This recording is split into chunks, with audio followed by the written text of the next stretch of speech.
What's up, buddy? How you doing? This is gonna be one of those rare videos where I don't know, where I'm genuinely upset. I don't like this situation. I don't like the situation. I understand why the situation exists. Uh but I don't like the way that people are responding to it. I think it's unfair and I think it's unreasonable. And I just wonder if we as the human race are just destined to tear down anyone successful, anyone who makes it, and we just have to destroy them for some reason. I don't understand it. What am I talking about? Of course, I'm talking about Justin Roiland, the creator of Rick and Morty. Now, this is very complicated. My relationship to Rick and Morty and the whole general internet sphere. Here's the point. Is when I was growing up in middle school, I distinctly remember in middle school, I found a video made by The Lonely Island, which, and this was before SNL. This was before any of you had ever heard of The Lonely Island. There were just some guys on the internet making weird videos on their own little page. And that led me down a rabbit hole to a thing called Channel 101, led by Dan Harmon, co-creator of Rick and Morty, which introduced me to all this subversive online comedy. Let's be real.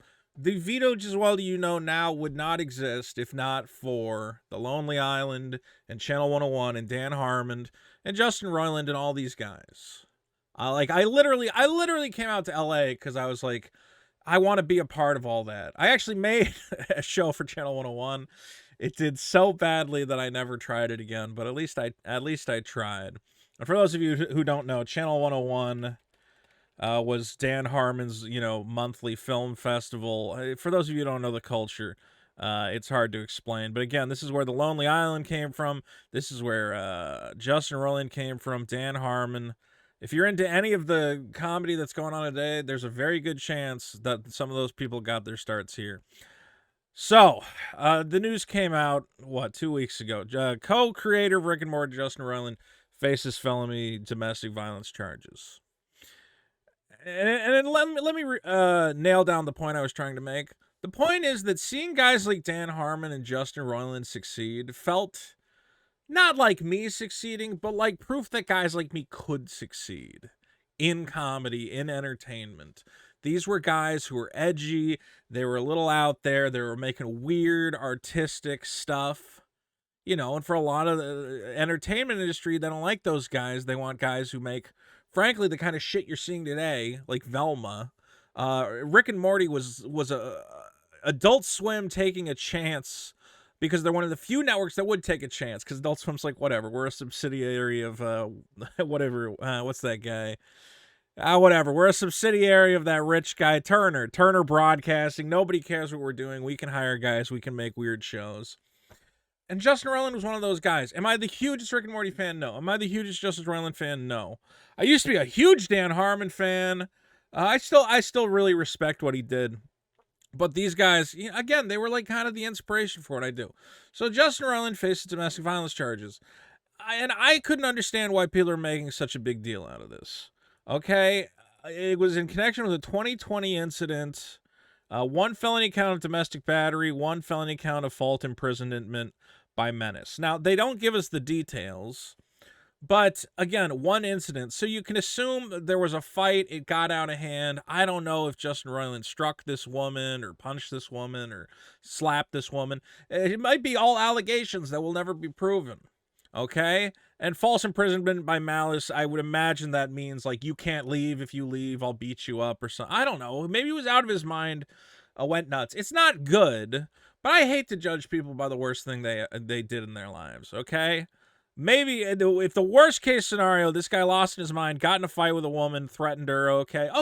Well, he's got to come to terms with that. He's got to take some classes. He needs to take some anger management, whatever. There's some work he might have to do. Although we're being told the cases might entirely be dropped. We don't even know if there's a case here, but let's assume the worst, that this man needs to do some work.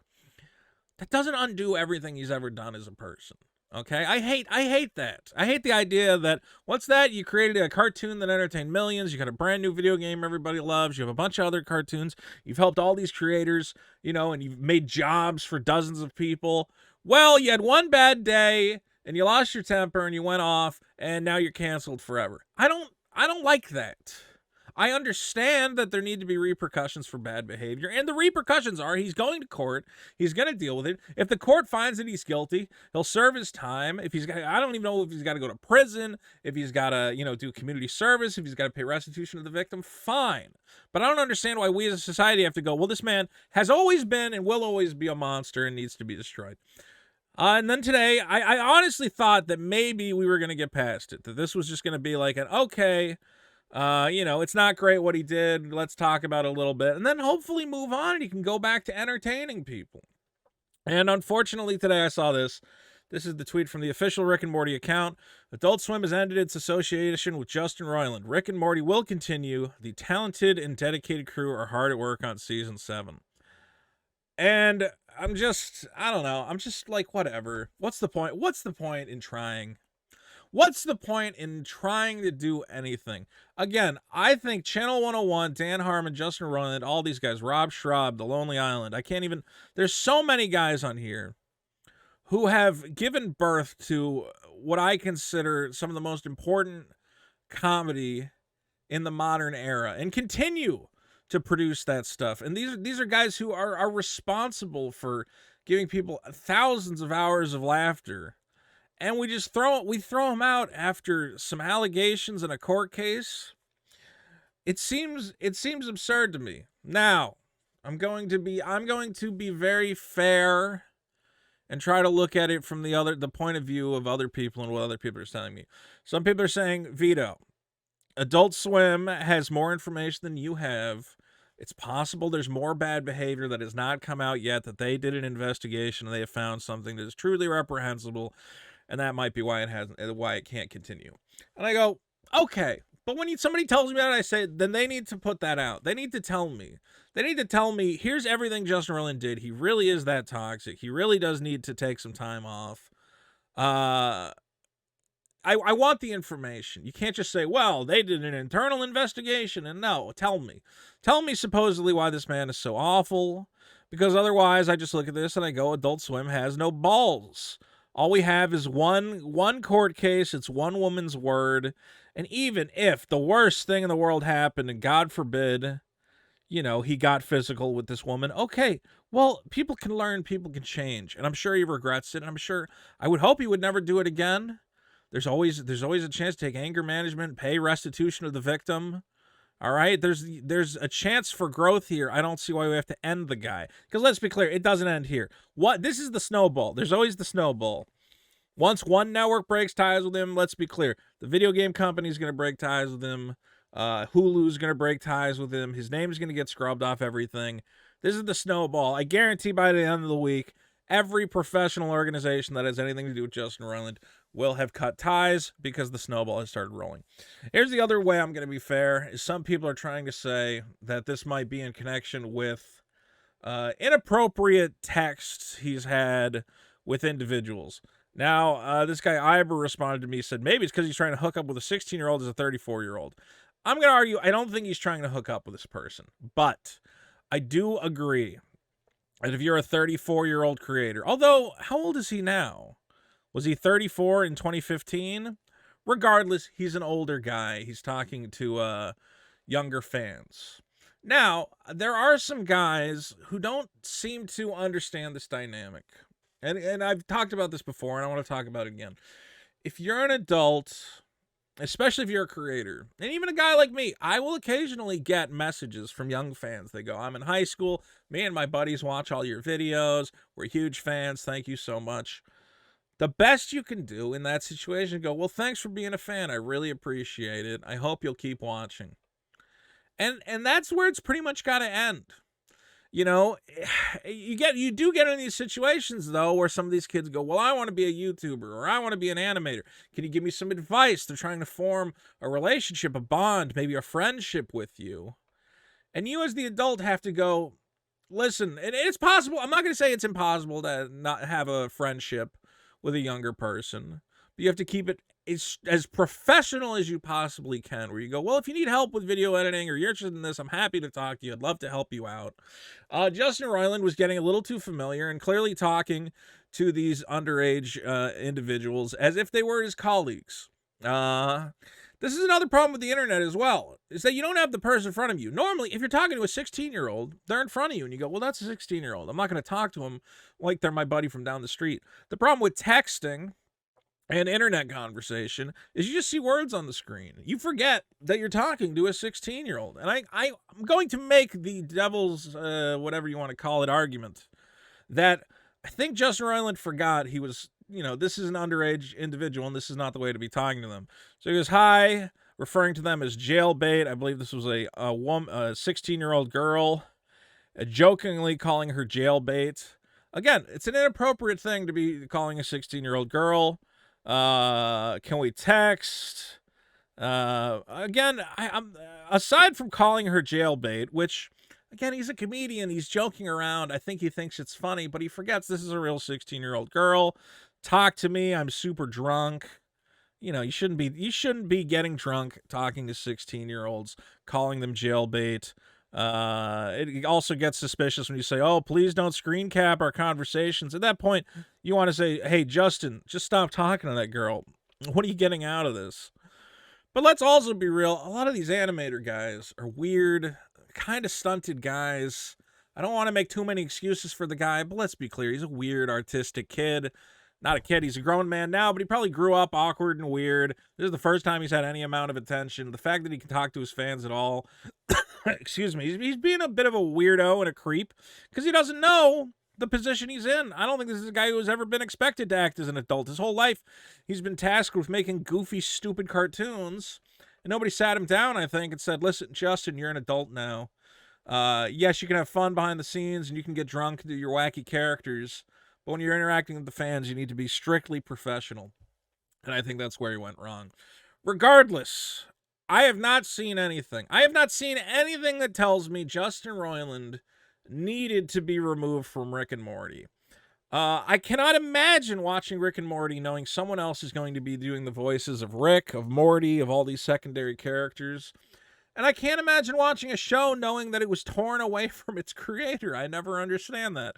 I mean, doesn't it make you sick to think you're watching the creation of a man and it's been stolen, basically ripped away from him against his will?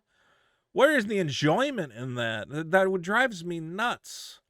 So ultimately, I have to say this. I don't understand the reaction to this. I see so many tweets, so many quote tweets of people going, oh, it's good he's gone. Fuck that guy. Rick and Morty was never funny.